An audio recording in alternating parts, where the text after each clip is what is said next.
Hello everyone, welcome to my YouTube channel. ഇന്നൊരു engagement look കണ്ടാലോ? Hi. എങ്ങനെ makeup വേണ്ടത്? എനിക്ക് ഏറ്റവും മിനിമൽ ആയിട്ട് ഇച്ചിരി ഗ്ലോയി ഫിനിഷിൽ സ്കിൻ ടോൺ മെയിൻറ്റെയിൻ ചെയ്ത് നല്ലൊരു മേക്കപ്പ്. ഓക്കെ. മേക്കപ്പ് സ്റ്റാർട്ട് ചെയ്യുന്നതിന് മുന്നേ തന്നെ നമ്മൾ ലെൻസ് ആണ് കേട്ടോ വെക്കാൻ പോകുന്നത്. അക്വ കളറിൻ്റെ നോട്ടി ബ്രൗൺ എന്നുള്ളൊരു ലെൻസ് ഷെയ്ഡാണ് ആൾക്ക് നമ്മൾ യൂസ് ചെയ്യുന്നത്. അതിലേക്ക് നോക്കി. ഓക്കെ.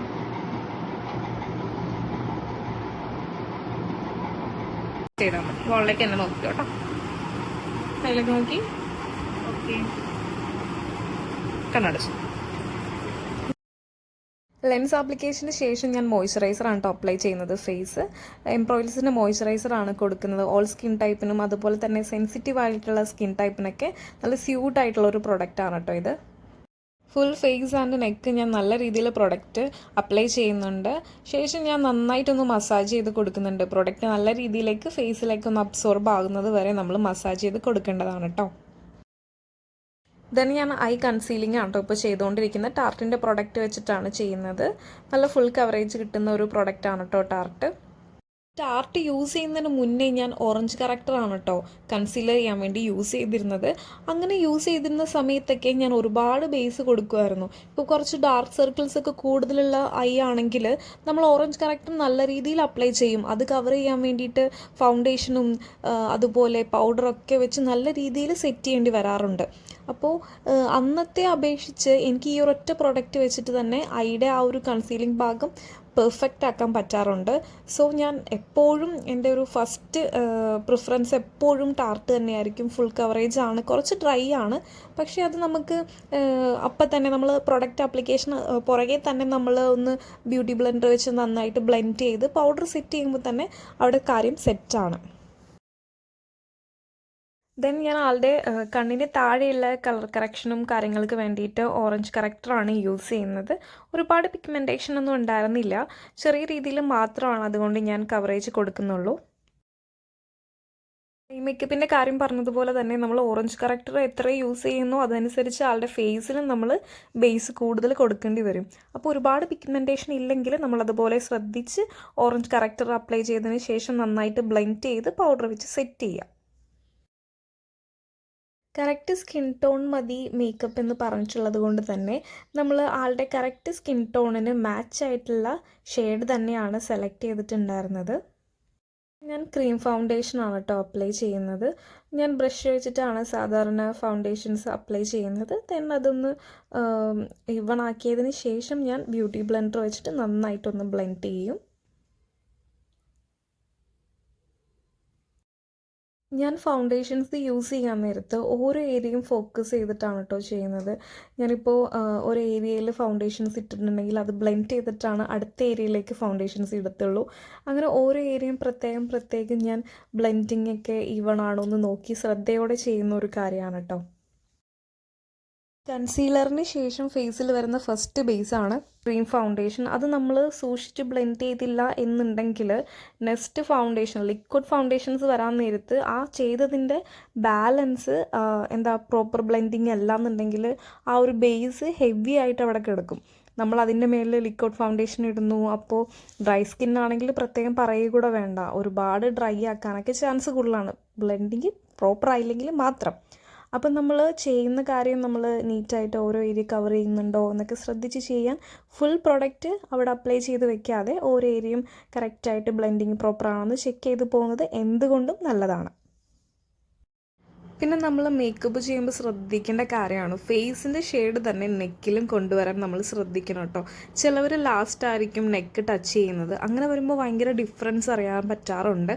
അപ്പം നമ്മൾ ചെയ്യുന്ന ടൈമിൽ തന്നെ ഫേസിൽ വരുന്ന ബേസ് അതുപോലെ തന്നെ നമ്മൾ നെക്കിലും കൊടുക്കാൻ ശ്രദ്ധിക്കുക. ഇപ്പോൾ സിമ്പിളായിട്ടുള്ള മാലയൊക്കെ ആണെന്നുണ്ടെങ്കിൽ അവർക്കത് വിസിബിളായിട്ട് അറിയാൻ പറ്റും ആ ഒരു കളറിൻ്റെ ഷെയ്ഡൊക്കെ. അപ്പോൾ നമ്മൾ സെയിം ആയിട്ട് മാച്ച് ചെയ്യാൻ മാക്സിമം നോക്കേണ്ടതാണ് കേട്ടോ. നമ്മൾ ഫസ്റ്റ് ബേസ് നന്നായിട്ട് സെറ്റ് ചെയ്തു പൗഡറെല്ലാം വെച്ച്. സെക്കൻഡ് ബേസാണ് ഇപ്പോൾ നമ്മൾ കൊടുക്കുന്നത്. മാക്കിൻ്റെ ഫൗണ്ടേഷനാണ് കേട്ടോ ഞാൻ യൂസ് ചെയ്യുന്നത്. നേരത്തെ പറഞ്ഞ അതേ മോഡൽ തന്നെയാണ് ഞാൻ അപ്ലിക്കേഷൻ എല്ലാം ചെയ്യുന്നത്. ഫസ്റ്റ് ബ്രഷ് വെച്ചിട്ട് നന്നായിട്ട് അപ്ലൈ ചെയ്യുന്നു. ദെൻ ബ്യൂട്ടി ബ്ലെൻഡർ വെച്ചിട്ട് നന്നായിട്ട് ബ്ലെൻഡ് നെക്സ്റ്റ് ഞാൻ ഐബ്രോ കറക്ഷനാണ് ചെയ്യാൻ പോകുന്നത്. ഐബ്രോ കറക്റ്റ് ചെയ്യുന്നതിന് മുന്നേ തന്നെ ഐബ്രോയിലായിരിക്കുന്ന ഫൗണ്ടേഷൻസും കാര്യങ്ങളൊക്കെ ഞാൻ ഈ ഒരു ബഡ്സ് വെച്ചിട്ട് ഇങ്ങനെ റിമൂവ് ചെയ്ത് കളയുന്നുണ്ട് കേട്ടോ. നമ്മൾ ഐ മേക്കപ്പ് സ്റ്റാർട്ട് ചെയ്യുന്നതിന് മുന്നേ തന്നെ ആൾ പറഞ്ഞിട്ടുണ്ടായിരുന്നു ഐബ്രോസ് ഭയങ്കര നാച്ചുറലായിരിക്കണം, ഒട്ടും ഡാർക്ക് ആവരുത് എന്നുള്ള കാര്യം. ആളൊട്ടും മേക്കപ്പൊന്നും അങ്ങനെ ചെയ്യാത്ത കൂട്ടത്തിലാണ്. സോ ഐബ്രോസിൻ്റെ ലെങ്ത്ത്, വിഡ്ത്ത്, അതുപോലെ ഷെയ്ഡ്സൊക്കെ ആളുടെ ഫേസിൻ്റെ ഫീച്ചേഴ്സിനെ ഒരുപാട് ബാധിക്കുന്ന കാര്യമാണ്. സോ ഫസ്റ്റ് തന്നെ ആൾ പറഞ്ഞിട്ടുണ്ടായിരുന്നു ഭയങ്കര നാച്ചുറലായിരിക്കണമെന്ന്. അതുകൊണ്ട് തന്നെ വളരെ ലൈറ്റായിട്ട് മാത്രമാണ് ആളുടെ ഐബ്രോസ് നമ്മൾ ടച്ച് ചെയ്തിട്ടുള്ളൂ. ഒരു brown and black shade mix ചെയ്തിട്ടാണ് നമ്മൾ ആളുടെ ഐബ്രോസ് ഫില്ല് ചെയ്തിട്ടുണ്ടായിരുന്നത്. ചെറിയ ഗ്യാപ്പെല്ലാം നമ്മൾ ലൈറ്റായിട്ടൊന്ന് ഫില്ല് ചെയ്ത് കൊടുത്ത് ഭയങ്കര നാച്ചുറലായിട്ട് ഫിനിഷ് ചെയ്തിട്ടുണ്ടായിരുന്നു. ആളുടെ ഐബ്രോസ് ഒന്ന് ഹൈലൈറ്റ് ചെയ്യാൻ വേണ്ടിയിട്ട് ആളുടെ ഫേസിൽ കൊടുത്തിട്ടുള്ള ഫൗണ്ടേഷൻ്റെ ഒരു ലൈറ്റർ ഷെയ്ഡ് എടുത്തിട്ട് ആളുടെ ഐബ്രോസിന് ചുറ്റും ഞാനൊന്ന് ലൈൻ ചെയ്ത് കൊടുക്കുന്നുണ്ട്. അങ്ങനെ വരാൻ നേരത്ത് കുറച്ചും കൂടെ അട്രാക്റ്റീവായിട്ട് ആളുടെ ഐബ്രോസ് വിസിബിൾ ആയിരിക്കും. ആളുടെ ഐബ്രോസ് ഫിനിഷ് ചെയ്തതിന് ശേഷം നമ്മൾ ഐ മേക്കപ്പ് സ്റ്റാർട്ട് ചെയ്തു. ഫസ്റ്റ് തന്നെ നമ്മൾ ബേസ് ആയിട്ട് ഒരു ബ്രൗൺ കളർ ഷെയ്ഡാണ് കേട്ടോ കൊടുക്കുന്നത്. അത് രണ്ട് കണ്ണിലും ഈവൻ ആയിട്ടൊന്ന് ബ്ലെൻഡ് ചെയ്ത് കൊടുക്കുന്നുണ്ട്. ഹുദ ബ്യൂട്ടിയുടെ പാലറ്റാണ് കേട്ടോ ഞാൻ ഐ മേക്കപ്പ് ചെയ്യാൻ യൂസ് ചെയ്യുന്നത്. എൻ്റെ ഫേവറേറ്റ് പാലറ്റാണ്. ഷിമ്മർ ആണെങ്കിലും ഭയങ്കര ലോങ് ലാസ്റ്റിംഗ് ആണ്, ഭയങ്കര അട്രാക്റ്റീവ് ആണ് കേട്ടോ. അതിൻ്റെ മേളിൽ ഫസ്റ്റ് ബേസ് കൊടുത്ത ഒരു ബ്രൗൺ ഷെയ്ഡ് വെച്ച് തന്നെ കണ്ണിന് താഴെയും കൂടെ ഞാൻ നന്നായിട്ട് ബ്ലെൻഡ് ചെയ്തൊന്ന് കൊടുക്കുന്നുണ്ട്. ദെൻ ഞാൻ നേരത്തെ ചെയ്ത ലൈറ്റ് ബ്രൗണിൻ്റെ മേളിൽ കുറച്ച് ഡാർക്കായിട്ടുള്ള ബ്രൗൺ വെച്ചിട്ട് നന്നായിട്ടൊന്ന് രണ്ട് കണ്ണിലും ബ്ലെൻഡ് ചെയ്ത് കൊടുക്കുന്നുണ്ട്.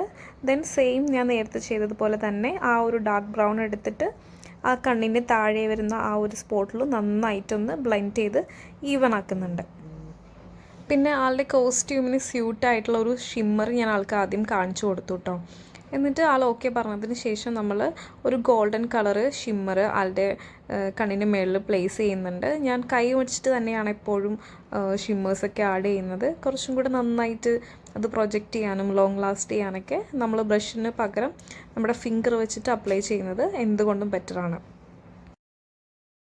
ദെൻ ഐബ്രോ പാലറ്റിൽ നിന്ന് തന്നെ ഞാനൊരു ഷെയ്ഡ് എടുത്തിട്ട് ഐയുടെ കോർണറിലും അതുപോലെ ഐബ്രോൻ്റെ ആ താഴെ വരുന്ന ആ ഒരു സ്പോട്ടിലും ഞാനൊന്ന് ഹൈലൈറ്റ് ചെയ്ത് കൊടുക്കുന്നുണ്ട് കേട്ടോ. അങ്ങനെ ചെയ്യുമ്പോൾ ഐ ആണെങ്കിലും ഐബ്രോസ് ആണെങ്കിലും നല്ല അട്രാക്റ്റീവായിട്ടുണ്ടാകും. ഐ ലൈൻ ചെയ്യാൻ വേണ്ടിയിട്ട് ഞാൻ ഇൻഗ്ലോട്ടിൻ്റെ ജെൽ ഐലൈനറാണ് കേട്ടോ യൂസ് ചെയ്യുന്നത്. ഞാൻ ഐ ലൈൻ ചെയ്യാൻ യൂസ് ചെയ്യുന്ന ബ്രഷ് വൺ ടൈം മാത്രം യൂസ് ചെയ്യുന്ന ബ്രഷാണ് കേട്ടോ. ഒരു ബ്രൈഡിന് ഒരു ബ്രഷ് അങ്ങനെയാണ് യൂസ് ചെയ്യുന്നത്. ഞാൻ ഫ്ലിപ്കാർട്ടിൽ നിന്നാണ് ഇത് വാങ്ങിയിട്ടുണ്ടായിരുന്നത്. നമുക്ക് ഏത് ലെവലിൽ വേണമെങ്കിലും നല്ല ഷാർപ്പായിട്ട് ഈ ബ്രഷ് നമുക്ക് യൂസ് ചെയ്യാൻ പറ്റും കേട്ടോ. അത് ലൈൻ ചെയ്യാൻ നേരത്താണെങ്കിലും അതിൻ്റെ ആ ഒരു വാലൊക്കെ ഇടുന്ന ഭാഗം നമുക്ക് നല്ല കറക്റ്റായിട്ട് രണ്ടും കൃത്യമായിട്ട് നമുക്ക് ആ എഡ്ജൊക്കെ നീറ്റായിട്ട് എഴുതാനൊക്കെ സാധിക്കും കേട്ടോ. നോർമലി നമ്മൾ യൂസ് ചെയ്തുകൊണ്ടിരിക്കുന്ന ബ്രഷ് യൂസ് ചെയ്യാൻ നേരത്ത് അതിൽ കുറച്ച് വിട്ടൊക്കെ കൂടി പോകുന്ന പോലെ എനിക്ക് ഫീൽ ചെയ്യാറുണ്ട്. അപ്പോൾ ഇത് ഞാൻ വൺ ടൈം യൂസ് ചെയ്യുന്നതുകൊണ്ട് എനിക്ക് കറക്റ്റ് ഷാർപ്പായിട്ട് കറക്റ്റായിട്ട് എനിക്ക് ചെയ്യാനും പറ്റാറുണ്ട്. ദെൻ ആളുടെ ഐ ഒന്ന് എൻഹാൻസ് ചെയ്യാൻ വേണ്ടി നമ്മൾ ഫേക്ക് ലാഷസ് ആഡ് ചെയ്തിട്ടുണ്ട്. യൂറോ പാരീസിൻ്റെ ഭയങ്കര നാച്ചുറലായിട്ട് തോന്നുന്ന 54 എന്നുള്ള ഒരു നമ്പർ ലാഷാണ് നമ്മൾ വെച്ചിട്ടുണ്ടായത് കേട്ടോ. ഐ മേക്കപ്പ് ഫിനിഷ് ചെയ്ത് നമ്മൾ ആളുടെ ഫീച്ചേഴ്സൊക്കെ ഒന്ന് എൻഹാൻസ് ചെയ്യാൻ വേണ്ടി കോണ്ടോറിങ് ആണ് കേട്ടോ ചെയ്യാൻ പോകുന്നത്. ഞാൻ പൗഡർ കോണ്ടോറിങ് ആണ് ചെയ്യുന്നത്. ആൾ കുറച്ച് ചബ്ബി ആയതുകൊണ്ട് തന്നെ ഞാൻ നല്ല രീതിയിൽ കോണ്ടോറിങ് ചെയ്ത് കൊടുക്കുന്നുണ്ട്. ഫേസിൽ ഫൗണ്ടേഷൻസും കാര്യങ്ങളൊക്കെ വന്നു കഴിയാൻ നേരത്ത് ഫേസ് ഭയങ്കര ഫ്ലാറ്റായിട്ട് പോകുന്ന പോലെ ഫീൽ ചെയ്യാറില്ലേ? അത് നമ്മൾ കോണ്ടോറിങ്ങിലൂടെയാണ് കേട്ടോ ബെറ്റർ ആക്കുന്നത്. ആളുടെ ഹൈഡായി പോയിട്ടുള്ള ഫീച്ചേഴ്സൊക്കെ നമ്മൾ കോണ്ടോറിങ് ചെയ്ത് നല്ല ഷാർപ്പനാക്കി ഒന്നുകൂടെ ബെറ്റർ ആക്കാൻ പറ്റും. അപ്പം നമ്മളിപ്പോൾ കോണ്ടോറിങ്ങിന് ശേഷം ബ്ലഷാണ് കേട്ടോ അപ്ലൈ ചെയ്യുന്നത്. പൗഡർ ബ്ലഷാണ് ഞാൻ കൊടുക്കുന്നത്. വളരെ നാച്ചുറലായിട്ട് മാത്രമാണ് അപ്ലൈ ചെയ്യുന്നുള്ളൂ. ഓൾമോസ്റ്റ് ഫേസിൻ്റെ മേക്കപ്പ് കംപ്ലീറ്റ് ചെയ്യാറായിട്ടുണ്ട്. ഫൈനലി ആൾ സെലക്ട് ചെയ്തൊരു ലിപ്സ്റ്റിക്കും കൂടെ നമ്മൾ അപ്ലൈ ചെയ്യുന്നുണ്ട്. ഫൈനലി നമ്മളൊരു സ്മോൾ ബിന്തിയും കൂടെ ആൾക്ക് ആഡ് ചെയ്ത് കൊടുക്കുന്നുണ്ട് കേട്ടോ. ഫേവറേറ്റ് സെക്ഷനാണ് കേട്ടോ നെക്സ്റ്റ് ഞാൻ ചെയ്യാൻ പോകുന്നത്. ഹൈലൈറ്റിംഗ് ആണ്. ഞാൻ ബിന്ദിയും ലിപ്സ്റ്റിക്കൊക്കെ വന്നതിന് ശേഷം മാത്രമാണ് ഫേസിൽ ഹൈലൈറ്റിംഗ് കൊടുക്കാറുള്ളൂ കേട്ടോ. എന്തോ എനിക്ക് അങ്ങനെ ഫൈനലൈസ് ചെയ്ത് കഴിഞ്ഞിട്ട് എനിക്ക് ഹൈലൈറ്റിംഗ് കൊടുക്കുന്നതാണ് കുറച്ചും കൂടെ ഭംഗിയായിട്ട് ഫീൽ ചെയ്യുന്നത്.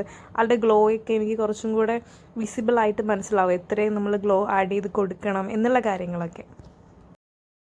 ചീക്കും ചിന്നും ഫോർഹെഡും നോസും ഒക്കെ ഞാൻ നല്ല രീതിയിൽ ഹൈലൈറ്റിംഗ് ചെയ്ത് കൊടുക്കുന്നുണ്ട് കേട്ടോ. ഫൈനലി നമ്മൾ ഫിക്സിംഗ് സ്പ്രേ ആണ് കേട്ടോ ചെയ്യുന്നത്. അർബൻ ഡെക്കയുടെ ഫിക്സിംഗ് സ്പ്രേ ആണ് ഞാൻ കൊടുക്കുന്നത്. നല്ല ലോങ് ലാസ്റ്റിംഗ് ആണ്, ഭയങ്കര ലൈറ്റ് വെയ്റ്റ് ആണ്, നന്നായിട്ട് ലാസ്റ്റ് ചെയ്യും കേട്ടോ മേക്കപ്പ്. ഞാൻ എല്ലാ വീഡിയോയിലും പറയാറുണ്ട്. ഹെയർ സ്റ്റൈലിംഗ് ചെയ്യുന്നതിന് മുന്നേ തന്നെ നമ്മൾ ഓർണമെൻറ്റ്സ് ഒക്കെ സെറ്റ് ചെയ്ത് കൊടുക്കുന്നുണ്ട് കേട്ടോ. ഇയറിങ്സും ഓർണമെൻറ്റ്സൊക്കെ വന്നതിന് ശേഷം ഹെയർ സ്റ്റൈലിംഗ് ചെയ്യുമ്പോൾ കുറച്ചും കൂടെ നമുക്ക് ഐഡിയ ഉണ്ടാവും ആളുടെ ഫേസിന് സ്യൂട്ടായിട്ടുള്ള ഹെയർ സ്റ്റൈൽ ഏതാണെന്നുള്ളത്. ഹെയർ പ്രിപ്പിംഗ് എല്ലാം ചെയ്തതിന് ശേഷം നമ്മൾ ആളുടെ ഫേസിന് സ്യൂട്ടാവുന്ന രീതിയിലുള്ള ഒരു 2-3 ഹെയർ സ്റ്റൈൽ ട്രയൽ ചെയ്ത് കാണിക്കും കേട്ടോ. സെൻറ്റർ പോർഷൻ എടുത്ത്, സൈഡ് പോർഷൻ എടുത്ത്, അങ്ങനെയെല്ലാം. അപ്പോൾ ആൾക്കതിൽ ഏതാണ് ബെറ്ററായിട്ട് തോന്നുന്നത് അതാണ് നമ്മൾ ഫൈനലൈസ് ചെയ്യുന്നത്. ആൾക്ക് ഇഷ്ടപ്പെട്ടത് ഇതുപോലെ ഫുൾ ബാക്കിലേക്ക് കോംപ് ചെയ്ത് ചെറിയ രീതിയിലൊരു പഫൊക്കെ ചെയ്തിട്ട് ഇങ്ങനെ ലൈൻസ് ഇട്ട് കൊടുക്കുന്നതായിരുന്നു കേട്ടോ. ആൾക്ക് നല്ല ലെങ്തി ഹെയർ ആയിരുന്നു കേട്ടോ. അത് നമ്മൾ ഒരുപാട് തിക്ക് ഉണ്ടായിരുന്നില്ല, അതുകൊണ്ട് തന്നെ ഒരു എക്സ്റ്റൻഷൻ ആഡ് ചെയ്തിട്ടുണ്ടായിരുന്നു സെയിം ലെങ്ത്തിൽ വരുന്നത്. അത് കേളായിരുന്നു. അത് നമ്മൾ ബാലൻസ് ഹെയറും അതുപോലെ തന്നെ കേൾ ചെയ്ത് അറ്റാച്ച് ചെയ്തിട്ടുണ്ടായിരുന്നു. കുറച്ച് പോർഷൻ ഹെയർ ഇതുപോലെ ഫ്രണ്ടിലേക്കും ഇട്ട് കൊടുത്തിട്ടുണ്ടായിരുന്നു. അപ്പോൾ നമ്മൾ ഹെയർ സ്റ്റൈലിംഗ് എല്ലാം ചെയ്തതിന് ശേഷം കുറച്ച് റീൽസിന് വേണ്ടിയിട്ടുള്ള ക്ലിപ്സ് എടുക്കുകയാണ് കേട്ടോ. എൻ്റെ ഫേവറേറ്റ് സെക്ഷനാണ് കേട്ടോ ഫ്ലവർ അറേഞ്ച്മെൻറ്റ്സ്. മുല്ലപ്പൂ ഇതുപോലെ ലെവൽ ചെയ്ത് കറക്റ്റ് ചെയ്ത് വെക്കുന്നത് എനിക്ക് എപ്പോഴും ഭയങ്കര ഇൻട്രസ്റ്റിംഗ് ആയിട്ടുള്ളൊരു കാര്യമാണ് കേട്ടോ. എൻ്റെ വീഡിയോസിലാണെങ്കിലും ഏറ്റവും കൂടുതൽ റീച്ച് കിട്ടുന്നതും എനിക്ക് ഫ്ലവറെല്ലാം അറേഞ്ച് ചെയ്യുന്ന വീഡിയോസിലായിരിക്കും. ഇപ്പോൾ മാത്രം വെച്ചിട്ടാണ് കേട്ടോ നമ്മൾ ആളുടെ ഫ്ലവർ സെറ്റിങ്ങും കാര്യങ്ങളൊക്കെ ചെയ്തിട്ടുണ്ടായിരുന്നത്. പിന്നെ ആൾക്ക് മാട്ടി ഉണ്ടായിരുന്നു, അത് നമ്മളിപ്പോൾ ഫിക്സ് ചെയ്ത് കൊടുക്കുന്നുണ്ട്. പിന്നെ അതുപോലെ ഹിപ്പ് ചെയിൻ വെച്ച് കൊടുത്തിട്ടുണ്ടായിരുന്നു. നമ്മളുടെ കയ്യിലുണ്ടായിരുന്ന കളക്ഷനാണ് കേട്ടോ കൊടുത്തിട്ടുണ്ടായിരുന്നത്. ദെൻ ആൾ പറഞ്ഞതിൽ നേരത്തെ നമ്മൾ വർക്ക് ഫിനിഷ് ചെയ്തിട്ടുണ്ടായിരുന്നു, അതുകൊണ്ട് ഒരുപാട് സമയം ഉണ്ടായിരുന്നു. നമ്മൾ കുറച്ച് വീഡിയോസിനൊക്കെ വേണ്ടിയിട്ട് വീണ്ടും ക്ലിപ്സും കാര്യങ്ങളൊക്കെ എടുത്തു. ആൾ നല്ല ടയേർഡായിരുന്നു, പക്ഷേ ആ ക്ഷീണമൊന്നും മുഖത്തുണ്ടായിരുന്നില്ല, ഒട്ടും ഉറങ്ങിയിട്ടുണ്ടായിരുന്നില്ല എന്നാണ് പറഞ്ഞത്. നമുക്ക് വേണ്ടിയിട്ട് ഒരുപാട് പോസും കാര്യങ്ങളൊക്കെ ചെയ്തു. അങ്ങനെ നമ്മൾ ഫൈനൽ ലുക്കിലേക്ക് എത്തിയിട്ടുണ്ട് കേട്ടോ. അപ്പോൾ നിങ്ങൾക്ക് ഈ വർക്ക് ഇഷ്ടപ്പെട്ടു എന്ന് വിചാരിക്കുന്നു. എൻക്വയറീസോ അതുപോലെ കാര്യങ്ങൾക്കൊക്കെ വേണ്ടിയിട്ട് ഞാൻ ഡീറ്റെയിൽസ് താഴെ കൊടുക്കുന്നുണ്ട്. നമുക്ക് ഓൾ കേരള സർവീസ് അവൈലബിൾ ആണ്. അപ്പോൾ എൻ്റെ ഇൻസ്റ്റാഗ്രാം പേജും ഞാൻ മെൻഷൻ ചെയ്യുന്നുണ്ട്.